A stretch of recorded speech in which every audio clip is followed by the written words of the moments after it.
right? But because you did that here, I automatically know right away your general characters in life. Because it might seem small, it might be a video game, but you do that shit here, there's little things that you do in your life that you just take a little bit or fuck someone over a little bit because you feel as though you have the authority to do so, or the entitlement. Right. And that same thing bleeds through in everything. So how you do one thing is how you do everything. 100%. And character traits are character traits. Absolutely. And so here's what people will do is they will find the justification or the paradigm in their mind that fits what they did and create the narrative, which is my side of the story. Yeah. And there shouldn't actually be like, well, my side of the story is this. Yeah. Like, here's how I look at this now. I no longer have to worry about my side of the story because I know what I do. And I'm not going to try to convince somebody else that it's any different. And here's why. Because at the end of the day, if I know this is not what I did, but yet this is what you're trying to hold me accountable for, that's fine. Through time, you will see my character. And through that time, when you realize that I am not what you thought I was, there's more of an impact that happens at that moment than me trying to tell you my story the moment that the incident happens. Because then when I'm trying to tell you my story, you might actually say, well, there's always two sides to the story, and then discount it. So I just say nothing, drop back. And when you realize, oh man, that's definitely not the way he is or what he was thinking, that is power. Because then you came up with knowing what the real story is in your mind, in your narrative. So from that point forward, you get it right. In the direct to seller marketing phase or in any sales process, like when you're coming as the authority, you're coming because you have information this other person doesn't. And there's a thing in the investments, like what I was talking about with the novations, like people won't tell them the whole story, right? And then they get trapped when the person sees how much you made and you're like, you got to backstep and try to defend yourself on why it's okay. And so a really good example of this is like liens on properties, code enforcement liens specifically. You can wipe those out. If I'm buying those lots from this guy, as soon as we close on that property, I'm gonna go to the county and I may have to pay $1,000, maybe, if that, right? I'd probably be able to get fully wiped off. I'm gonna tell him, hey, I'm building 6 new homes, I just closed on it, I signed a hold harmless to close, can you wipe off these liens? And next week it's being demoed, right? And they'll forgive me and they'll be done. Because all they want is for the property to be nice, right? And what most people will do is they'll go to the seller and they'll be like, hey, well, you got a $15,000 lien, so I can't buy it. I got to take $15,000 off the price, and I'm going to have to pay that. When in all reality, they know they're probably not going to have to. However, there's a risk that you will. And so the right way to approach it would be, hey, seller, now you have this lien on the property. I'm not going to lie to you. I'm taking a risk that I'm going to have to pay that, but I'm going to fight my best to not pay that. I'm going to go to the county and try to fight it, but there's a chance it's 50-50 or whatever the percentage is in that county that I'm going to have to pay at least something. And so I'm offering you this because I have to cover my ass, but I don't want you to think that that I'm telling you that it's not possible to get it removed. I want you to know that you could potentially go get it removed and then sell the home and maybe make 15 more. But because you're not going to be doing anything with this property, unless you were to actually fix the problem, most likely that's not going to happen. The reason I might be able to get it removed is because I'm going to actually fix up the property or demo it or build new homes, and so I have that as bargaining power with the county. Correct. And so most people, though, what they'll do is they'll talk the seller down, knowing that they're going to be able to go back and battle it and make 15 more. And so there's influencers out there that'll push that as if that's like an awesome thing to not tell them the full story because you have this information over here. And so they don't tell the full narrative, and that is the kind of ethics that is, they justify, well, business is business, I have the knowledge, so I have the power. When in reality, you have the knowledge, which means you also have the power to tell the full story, build credibility, do it ethically, and if they want to do it another way, if you don't have another way to solve that, then that's their problem. if they don't want to sell it to me for $15,000 less, then I'm just say, okay, well then I think the best thing for me to do is either partner with you on this deal so that we both have the risk and we'll split the profits, or I'll list the property for you, or I'll do some other way to make sure that they're helped the way that they want, but at least I know that I've done the whole thing, especially having a real estate license. Like, at the end of the day, if I don't be fully ethical, there's a lot more at stake for me, because I can go to, 25 years or some shit like that. Like, it's ridiculous. Yeah. Real estate law is insane. Yeah, 100%. If you're taking advantage of somebody, Yeah. like, you can get in big trouble for that. And so this is the thing, right? And it's also, let's not talk about it on a monetary value, but just on a personal development value. Like, when you do that, you go to sleep good at night. Yeah. And I truly believe, like, if it wasn't meant to be, something else will come of that opportunity. 100%. Don't try to make it happen, because when you take something, it always comes full circle. Yeah. Like, you're gonna give it back. So that's like, man, I see it too happen often. Too many times I see it happen, and these are the people that I go, yeah, I don't like you. Not because of who you are. You could be cool, but you operate like you are an authority, and you're really not. Really turn into like a situation where I am doing all the work on this end, but somehow you got the listing, and the listing, the owner is happy because it looks like you're doing all the fixing, but really it's my team working for the buyer to get it fixed so that they can buy it. When you should have had this done for the seller before you even came to market. Yeah. Yeah. Tag that. People, all at the end of the day, all people are really trying to achieve is the feeling that they've achieved more than somebody else. Yeah. Yep. That's it. It's a fucking bad, it's a slippery slope. That's what they say. Alone you go fast, but together you go far. That's the African proverb, right? And it's like, too many people want to go fast, but as fast as it comes is as fast as it goes. And I truly believe in, like, together we go far, and doing it right. And honestly, like, that's how you create your brand. And if you create your brand on that, you are 100% blessed and unstoppable, because through generosity comes prosperity. Yeah. And that's it. A rising tide raises all ships. Yep. That's it.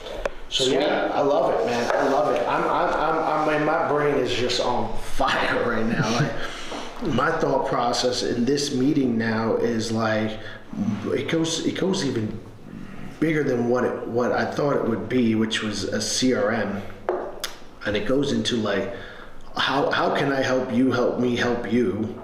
How can we turn this into some sort of business? We know that there's certain things that you're looking for, but certain things that you're not looking for. As the investor, then turning into the realtor, right? Like, that's a line that you don't want to cross. But as the realtor, I'm not necessarily wanting to turn into the investor. Mm-hmm. So how can it work where, yeah, like, there's got to be some sort of way that we can team up and make this happen, because we're both not looking for the same things. Yeah. I am not looking to be an investor. That's great. But I tell you what I would be an investor of. I would be an investor with an investor. Yeah. Because I'm not an investor. My energy, my time, I don't have it there. Yeah. I have to be helping people, like, come up as, of course, making the right decisions to, financial freedom and make that happen. Absolutely. But I think that there's a way that we, like you said, I mean, I got the brand recognition. All I've got to do is change it into we are your probate agent. Like, you have a problem. Yeah. We can help you one way or another. Yep. I just got to learn what is it that you're looking for, and then in that campaign, develop something that when somebody wants to just putting that 2 offers, here's your offer, here's my offer. You want to sell to somebody to buy it? Here's what this is. You want somebody to sell it? This is what we do here. I mean, create a whole campaign on it. Just knowing, like, what can I offer somebody? Yeah. in that situation with Right. probate. Well, the big thing is a lot of people, the reason why they don't file probate, the reason 70% of them don't, well, there's a few reasons. Number one, they feel like they don't have the money for the $5,000 it costs for doing a probate. Two, they don't have the knowledge that probate even needs to be filed or how to do it, so there's lack of clarity there. Or three, there's a scumbag heir that wants the property themselves and they just move into it, and then it turns into tax auctions that there's 32 out of 600, you know? So the sale comes from, you know, in between each of those things. So the initial thing is like from a postcard perspective, for example, Jaime, for example, we talked about him earlier. He focuses probates in Houston. He brings in a new list of probates, calls through them, but also sends mail right away. And his postcard is a very simple postcard that, you know, it's handwritten. They do it in office because it's only like 15 or 20 a day. And, you know, they send those out, and then the family member sees those. They call them inbound. Meanwhile, they're calling outbound to try to reach them as well. But their service is the same no matter what. We're going to buy it. He primarily flips, that's it. We'll buy it, we'll flip it. I'll list it for you if you want to list it. And if they want to buy it at a flip price, and for whatever reason he can't put it on his plate because he's got, you know, not enough crews right now or whatever, too many projects on his plate, then he'll just wholesale it to another investor for a small fee and then, you know, move on with his life. And so he's solving them, but the sell to the seller is he handles all the probate process, right? Like, oh, you don't know how to do probate? No problem. I have the attorneys. Usually we can close a probate in average of 4 days, whatever, right? And so they have that. Oh, well, you want to list it? No problem. I have my probate attorney. He doesn't make us pay because he's working through me. You don't have to actually pay anything until proceeds from your closing. Yeah. You know, so then you have that. And so basically he uses his network and he uses his authority and his specific niche to have that 3 different sell points. The only thing that he doesn't do that some other people do, and it's because he does his handwritten ones, is a lot of people that are focused in that same kind of strategy, what they do is their postcard is coming from the perspective of them as an agent, and he doesn't do this because he's coming as a flipper, right? But it's an agent, and it says something like, you've probably seen it before, like list, buy, sell is what it says. So like they're listing the property, which I think the sell at the bottom is kind of the same thing as listing, but I don't know, I guess it's have 3 things. But they say that like list, buy, sell, and they'll say, you know, it'll say we can pay cash, or we can, you know, we're a full service real estate, you know, company, and, you know, no matter what your problems are or whatever, we can help you. If they're targeting specifically probate, then they'll change the verbiage to say, you know, we specialize in probate cases if you have any questions. Some people don't like doing that because they don't like the seller knowing that the reason you're reaching out is because of the intention of probate. Right. Other sellers take that as a really positive thing because it's like, oh, great, they specialize in this. And so they know, if they know that a probate happened, then they probably know the rest of it. You know, so it's this intuitive, and it really, out of 10 sellers, five are gonna think one way, 5 are gonna think the other way. So it's like you can't really. Well, I could figure out a way to like Matt. Actually, there is nobody doing probate as if you do it as a general advertisement, not necessarily like thinking that it's going targeted specifically. It's like, this is what we do. I can control that narrative on this is what we do. Here's what this is why we will reach out. If you get something from us, it's because we're reaching out to let you know that we're here for you, but this is what we track because there's a lot of people that don't know what to do. Yeah. And we're coming from, hey, how can we help you? Yeah, numbers isn't related to your friend. Like in the sense that we know that 70% don't get filed, and the reason why 70% don't get filed is because they don't know these things. And so therefore, what happens is they go to tax auction. We've noticed that in Okaloosa County, on average, out of 100 properties that go to tax auction, 10 of them are actually probates that nobody knew about or whatever, and so they lost that home and never get the money. And we want to make sure that doesn't happen to you. That is so basically you wrap the story. You wrap the narrative. Yeah, and you wrap the narrative right. Yeah. With a. It's like, yeah, you wrap the narrative right, just like you said it. And it's not a bad thing. It's not. You're not. Some people, like, when they hear the word narrative, sometimes they think it's a negative connotation. Yeah. No. That's just because of the government. Yeah. No. We're not talking about government narrative.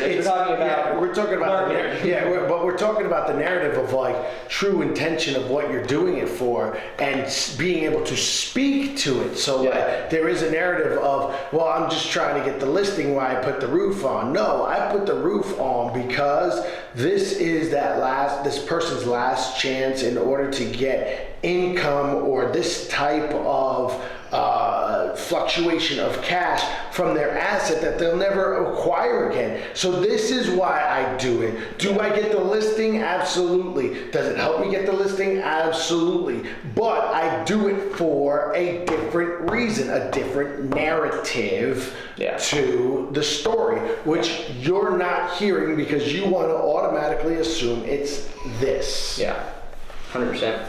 Well, when you have the core values lined up with everything and it goes through, hopefully that's why I focused on the core values so much when coming over to this space, so that when people do hear it or see it, as far as our name, before they get their own paradigm of whatever it is, hopefully they'll go through the core values and realize, okay, this must be what it is, because they would not make a decision outside of what falls within their core values. Yeah. Now put the story together and then come ask me questions. I got you. Yeah, there we go. I love it. Awesome, dude. Well, we'll sit down again soon. Yeah, between now and the event, I'm sure. Yeah, absolutely. Well, yeah, definitely. I'm gonna probably come visit you at your office. Yeah. So let me know a time that you're available next week to try to fit into your schedule over there, and then just have more of a conversation about the event, what you're looking for as far as how you're trying to hype people up, or what direction you're trying. Is it habits? Is it persistence? Is it listen, if I told you right now that you find that needle in that haystack, you're gonna get $10 million. You don't find that needle in the haystack, right? But yet I told you that, and when you don't find it right away, when you got money, are you just going to stop looking at a certain point, right? And that's where that hunger, isn't it good one? How do you stay hungry? Yeah. How do you stay hungry? That's a big one. The topics you've already really talked about, right? You mentioned earlier, you're trying to say, that if you're a new person, you should be doing this, but you're not doing it, and you know it works, right? Why aren't you doing that? What are some of the other things that you said? You said, get there first. Getting first contact or whatever. First, there was something else. It was the core value first idea. Position or whatever. Yeah. Going and doing. The core values. What you live off of. I have to digest. Some of the things that you mentioned earlier. We're really pieced together. What it is. Getting out there, being hungry, doing the work. The sphere of influence idea that basically how you've built what you've done so far and what the next step is. And how other people can just take bits and pieces of that dedication. And apply it to themselves. Is a big part of it, because you're going to be keynoting the sale today, right? And I think the idea is, before they start listening to people who are talking about how to talk to sellers and how to build sales teams, the first thing they need to understand is how to have the grit and the consistency and the no excuses to actually show up every day. And you shouldn't be hiring a sales team even if you can't fucking do sales yourself. For me, what I tell most people in my company is if you're using our tool and you haven't made $250,000 in a year yourself, which is really easy to do in real estate as an investor, right? Then you have no fucking business hiring a salesperson. Period. You ain't sold enough properties and closed enough deals for you to hire somebody. So the idea of especially because you're 150 deals, one person in transactions coordinators and stuff like that. That's a lot of revenue to the house. That's 7 figures to your home. Yeah. In just you. Meanwhile, you got fucking real estate wholesalers thinking they need to spend $10,000 a month in marketing and hire 5 VAs to try to make $200,000. It doesn't fucking need to be done. Meanwhile, you're over here just. Yep. Well, here's the thing. It's the do, right? And it's you want to do what I do, but let me tell you something. You can't do what I do until you do what I did. Yeah. And here I am as a 7-figure agent still door knocking. I'm sorry, but if you made 7 figures, you gotta ask yourself, would you still door knock? Right.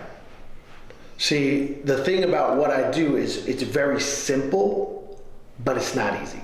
Yeah. And so my simple comes into like, what's the story you're telling yourself? What inspires you? What's your mindset? How do you lead? What's your proximity of people? And then how do you execute? And if you have those in your habit, it's really habits and decisions as well. Yeah. Like how do you trigger these habits? And that's how you continue to stay hungry and successful. So I got because at the end of the day, it's like the problem, and to answer your question there, it wasn't directed necessarily towards me, but there is an answer to it. You know, if you're a 7-figure earner, you know, would you still fucking door knock? Right. The answer to most of those people is no, because their idealism is that they're making 7 figures so that they don't have to work. And the narrative that's pushed out there from the gurus and the Instagrams and everything is that 7-figure earners don't fucking work. And that's not true at all. It's just that as you continue to grow, maybe you end up hiring someone to door knock, right, at some point. But you're transferring that energy, the same amount of energy, into something else that is just as simple probably, but better use of your time. better use of your time. Yeah. 100%. But you still do the things that are needed. Like at the end of the day, one of my acquisitions people, I'll never forget it. A lead came in at 10:30 at night. Okay, and this was a lead. It was a mobile home down in Archer, Florida, I believe. It was in Archer. And this lead came in. My phone dings. It was through my website. It pops up. I get a text message. Boom! It came in. I read it. The notes they put in there. I'm like, seems pretty good. And I was watching The Last Kingdom. And I paused The Last Kingdom. I open it up. I sent a quick text message like, "Hey, I'm actually awake right now. I didn't want to leave you hanging throughout the night. Do you want to hop on a quick phone call?" And then get on the phone right away. Lock up the deal within the first 5-10 minutes. And it was very simple. I said, I noticed you got it's a mobile home down in Archer. You know, tell me a little bit about it. She told me a little bit about it. I looked it up real quick. Did exactly what we did on Zillow, which most people think they have to go to a CMA to find that answer. It takes fucking 5 minutes, if that. And did it right there. And I said, what do you need out of this property to be happy and move on with your life? You know? And she said, well, I'd be happy probably somewhere around like 70,000. I'm like, okay, so if I can get you 70,000 in the next 5 days, you'd be willing to move forward? She's like, 100%, I just have to make sure with my husband. I'm like, okay, I'll just hold on for a second. She went over, she texted her husband, she came back, she said, yeah, I mean, if you can make that happen, then we'd be totally happy. They were moving from Archer up to Milton, actually, ironically. And I was like, I'm actually in Fort Walton Beach, so I'm really familiar if you need anything up in Milton. She goes, no, actually, it's my cousin's old place. We already, have it lined up. And I was like, okay. So I sent a contract, they signed it that night. The next morning, my acquisitions person comes in, and I'm like, hey, you see that deal all locked up? She goes, yeah, I was going to call this morning. I was like, oh, so you're awake, you seen it come in? They're like, yeah, I just figured it was too late to call. I'm like, that's where you fucked up. I ended up making 160 grand from that deal. And you don't get shit. And they get nothing. You get nothing. Nothing. And so that was a really good learning lesson for them to realize, like, oh, it's not about they think that the work hours are from here to here. But the difference between the owners of the company and them, and the reason why we're the owners, and the reason why salespeople that are really successful are successful is because when that shit comes in, they're awake. They're not thinking about the emotion. That person's awake at 10:30 at night searching how to sell their house. And they're submitting on my website. Like, that means that's for someone who I need to have a conversation with. I'm not doing anything. You were probably watching fucking TV or cuddling with your boo or whatever the fuck you're doing. I prioritize it differently. Here's the thing. People don't understand this.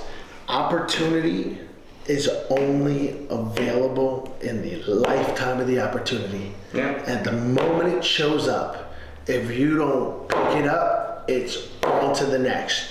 You think that girl that you saw, that you think is the one that you're like, oh my God, that's my future wife, she'll be back here tomorrow? Yeah. You think that you're gonna miss out on that opportunity. You think that because it's 10:30 at night, they engaged with you, that they're gonna be there tomorrow. If they're engaging at that late and they're trying to find something, they might find somebody else. Exactly. Whoever is hungry. And I answered the phone on a Sunday when I have my son, and normally I don't. At 8:30, I listed a property. It came on the market, pending, came off the market. I answered that phone call at 8:30, and they said, "We've seen this house. We had a realtor. She quit the business because she just couldn't handle it, and we want to make an offer on this house." And I said, "Really?" And I'm thinking, okay, no problem. Do you have your pre-qualification and everything? Absolutely. I will send you the contract right now. I sent them the contract, signed it, done, closed on it.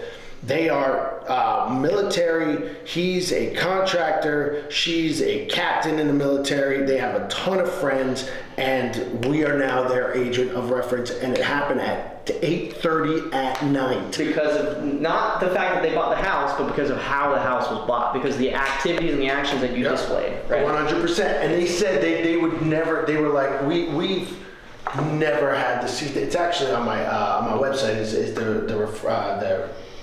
review, but they were like, we've never had this kind of service. I mean, from the day that we called you, you had us a contract, and then by 9 o'clock you had the seller sign it, and it was a done deal. They were like, that was incredible just in that alone, and then the whole process to close. Then I look at the guy. So I put a buyer in the contract because I'm not the buyer guy. Yeah. You still gonna take your pay? Because I did everything. Right now I have an agreement with him, like, you know, I'm still gonna pay you no matter what. But when I tell you gotta pressure wash a driveway, you go pressure wash that motherfucking driveway. Yeah. Right? Because that shows to our customer that we're all in this together. As my action, as a leader, shows you we're all in this together. Because I didn't say, oh, let me get you with him. It was 8:30 at night. I didn't know what you were doing. You could be, what was I doing at that point in time? I was in a place where I could do it. I just did it. Yeah. And that goes to show you now, we're all in this together, and that's how I run my team. Like, you know, so when I tell you to do something or ask you, you know what, don't even have me ask you. Now we got it to the point where I don't have to ask. Like, they'll see something and they'll be like, oh, that ain't right. That's Paul knows that ain't right. We got to fix that. And they won't even bring it to me, and they'll get it done. And I'm like, oh, fuck that guy. They can love it, but that's come over time, right? But they know that I'm still willing to, I'll do the work. I got no problem doing the work. That's, if you don't lead like that as a leader, how could you expect people to follow you? No. Yeah. You gotta know you still got the sauce. Absolutely. Love it. Awesome. Time to go do a radio ad. Yeah. Beautiful. Awesome. Yeah, and then also talk about your other business and what you got going on and the media part of it and all that. Like, we do so much, and yet we don't capture even a fraction of what we do because we just do the work, right? We're not worried about that highlight reel, but at the same time, we miss out on that opportunity to capture what we do so we can go back and reflect and show people like, one of my biggest things that I say, never be above the process. Yeah. That's how you become a leader, and that's how you continue to make money. Never be. Yeah, that's a good one for the thing. Because, like, literally,